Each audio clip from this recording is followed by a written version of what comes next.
ఈనాడు ఈ రాష్ట్రంలో ఒక మహానేత, రైతు పక్షపాతి,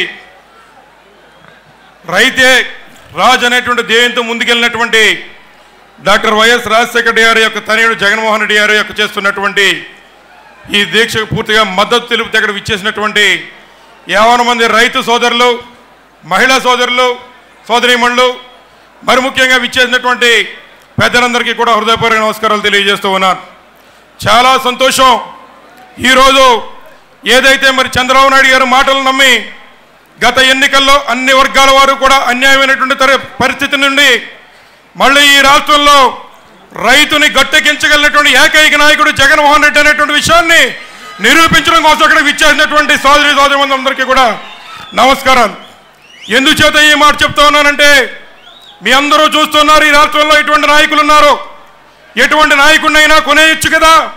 ఈ రాష్ట్రంలో ప్రజావాణి వినపడకుండా చేయాలన్న ఆలోచనతో ఒక కొత్త రకం రాజకీయం నారా చంద్రబాబు నాయుడు చేస్తూ ఉంటే, గడిచిన 4 రోజుల క్రితం ఇదే జగన్మోహన్ రెడ్డి గారు దీక్ష చేస్తాడేమో, ఈ నేదో కేసు పెట్టి లోపల పెట్టేస్తే ఈ ప్రజావాణి వినిపించదు కదా అనే ఉద్దేశంతో చంద్రబాబు నాయుడు గారు పన్నిన కుట్రకి ఆ దేవుడు చెప్పుతో సమాధానం చెప్పాడనే విషయాన్ని సందర్భంగా మనం చేస్తూ ఉన్నాం.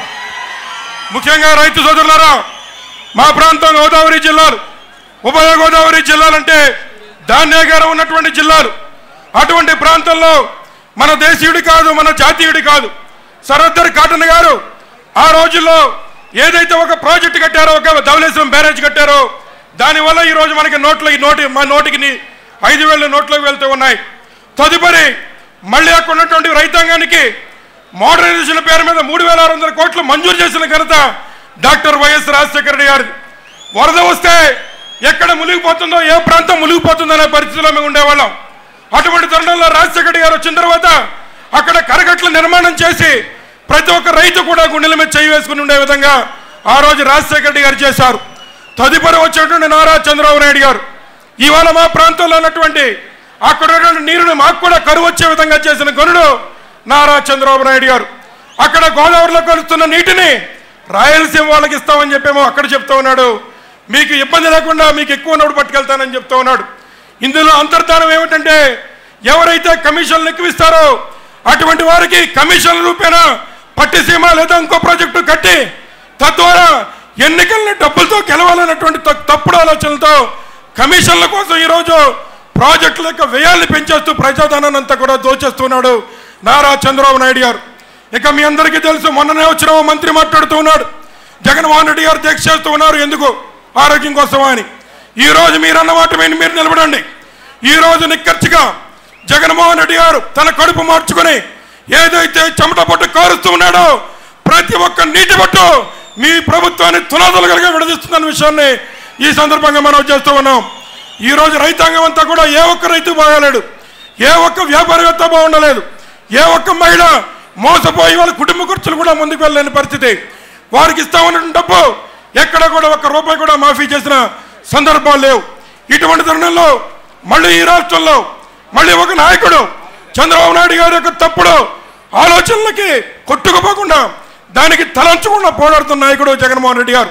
మా 2 జిల్లాల్లో అయితే మరి ఏదైతే ఎక్కువ సీట్లు చంద్రబాబు నాయుడు గారికి ఇచ్చారు, కానీ దానికి ఫలితం ఏమిటంటే ఈరోజు 365 రోజులు నీళ్లు ఉండేటువంటి మాకు కూడా ఈ చంద్రబాబు నాయుడు గారు దయ వల్ల నీళ్లు లేవన్న విషయాన్ని ఈ సందర్భంగా మనవి చేస్తూ ఉన్నాను. కొన్ని చోట్ల తూర్పు పశ్చిమ గోదావరి జిల్లాలో కూడా పంటలు ఎండిపోతూ ఉన్నాయి. మరి చంద్రబాబు నాయుడు గారు చేస్తున్న పని ఏమిటంటే, ఏదైతే ఇంకా పంట రాకుండానే ధాన్యం కొనుగోలు కేంద్రాలు పెడుతూ ఉన్నారు. ఈ ధాన్యం కొనుగోలు కేంద్రాలు రైతుల కోసం కాదు, ఏదైతే పచ్చి చొక్కాలు వేసుకున్న నాయకులు ఏదైతే పచ్చి చొక్కాల మాటున మరి ఈరోజు ధాన్యం గిట్టుబాటు ధర వారు తీసుకుని రైతులు నట్టేట్టు ముంచుతూ ఉన్నారు. ఏ ఒక్క ధాన్యం గిట్టుబాటు ధర కూడా వారికి దక్కట్లేదు. కేవలం తెలుగుదేశం పార్టీ నాయకులు ఈ యొక్క సంఘాల ద్వారా ఏర్పడి వారే ఒక్కో రైతు 1000 ఎకరాలు చొప్పున ఈరోజు ప్రభుత్వాన్ని దగ్గర డబ్బు తీసుకున్న కమిషన్ల రూపంలో బాగుపడుతున్న విషయాన్ని మనం చేస్తూ ఉన్నారు. ఆఖరిగా చెప్పే మాట, ఏదైతే మొన్న జరిగినట్టు అసెంబ్లీలో మరి నారా చంద్రబాబు నాయుడు గారికి జగన్మోహన్ రెడ్డి గారికి మైకిస్తే ఈ రాష్ట్రంలో రైతుల పట్ల మాట్లాడతాడు, తప్పనిసరిగా రైతు కష్టాల గురించి మాట్లాడతాడు. కాబట్టి ఎక్కడ జగన్మోహన్ రెడ్డి గారికి మైక్ ఇవ్వకూడదు, ముఖ్యంగా వైఎస్ఆర్ పార్టీని మాట్లాడనివ్వకూడదు అనే ఆలోచనతో చంద్రబాబు నాయుడు గారు ముందు మరి మాట్లాడుతూ ఉన్నారు. ఇవాళ నారా చంద్రబాబు నాయుడు గారిని ఒకటే మేము అడుగుతున్నాం వైఎస్ఆర్ పార్టీ నుంచి, పక్క జిల్లాలో ఇవాళ కేసీఆర్ గారు 4,000 ఇస్తాం 8,000 ఇస్తాం అని చెప్తూ ఉన్నారు. కనీసం దాని మీద దృష్టి అన్నా నువ్వు పెట్టావా నారా చంద్రబాబు నాయుడు అని అడుగుతున్నాం. 10 జిల్లాలో ఉన్నటువంటి తెలంగాణలో ఎన్ని రోజులు అసెంబ్లీ పెట్టారు, మరి 13 జిల్లాలో ఉన్నటువంటి నీకు ఇవాళ అసెంబ్లీ పెట్టి నడిపేటువంటి ధైర్యం కూడా లేదా చంద్రబాబు నాయుడు అని అడుగుతున్నాం. ఎప్పటికైనా రైతు కష్టాలని, రైతులకి ఒక గిట్టుబాటు ధరని రప్పించడం కోసం నీకు నిజంగా చిత్తశుద్ధి రైతుల మీద ఉంటే జగన్మోహన్ రెడ్డి గారు అంటే భయం నీకు లేకపోతే మళ్ళీ అసెంబ్లీ పెట్టండి. తప్పనిసరిగా రైతు గిట్టుబాటు ధర మీద మాట్లాడడానికి మా నాయకుడు సిద్ధంగా ఉన్నాడు. కనీసం అసెంబ్లీ పెట్టే దమ్ము నీకుందా అని చెప్పి చంద్రబాబు నాయుడు గారిని ఇక్కడ మేము ప్రశ్నిస్తూ ఉన్నాం. అలాగే ఆఖరిగా నేను మనవి చేసేటువంటి విషయం ఏదైతే పండిత పుత్ర పరమస్తుంటా అంటారు, అంటే చంద్రబాబు నాయుడు పండితుడని ఆయన అనుకుంటూ ఉన్నాడు.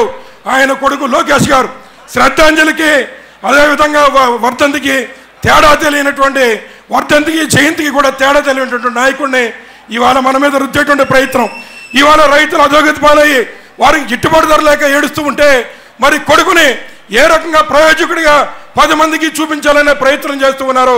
ఒక్కసారి నారా చంద్రబాబు నాయుడు గారు మీ వెనకాలన్న నాయకుల్ని అడగండి, మీ వాడు ఎంత పప్పో నువ్వు ఎంత నిప్పో ఓటు నోటు ద్వారా ఈ ప్రజలందరికీ, రాష్ట్రానికి, దేశానికి కూడా తెలిసిందన్న విషయాన్ని మరొక్కసారి మీ అందరికీ కూడా మనవి చేస్తూ నాకు అవకాశం ఇచ్చిన పెద్దలందరికీ కూడా నమస్కారం తెలియజేసుకుంటూ సెలవు తీసుకుంటూ ఉన్నాను. జై జగన్.